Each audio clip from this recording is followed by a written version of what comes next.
Everyone should be able to experience the joy of being free and having freedom of expression. Okay, so you stand by free speech with regards to both sides of the argument.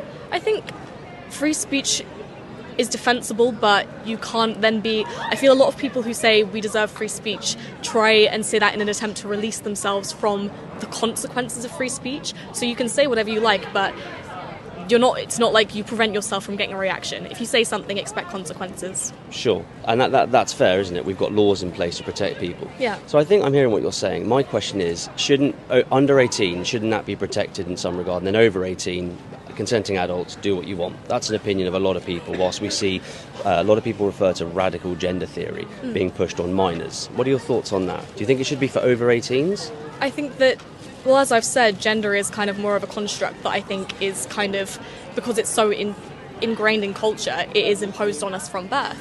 And I think there's no issue with raising children without these constructs, without these kind of pressures around them to be one thing or another.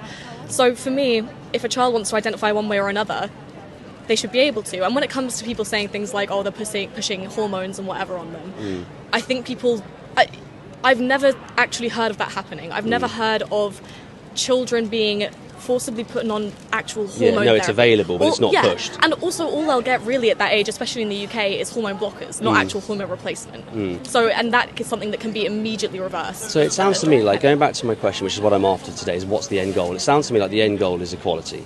End goal is equality and freedom and just being able to live happily, I think.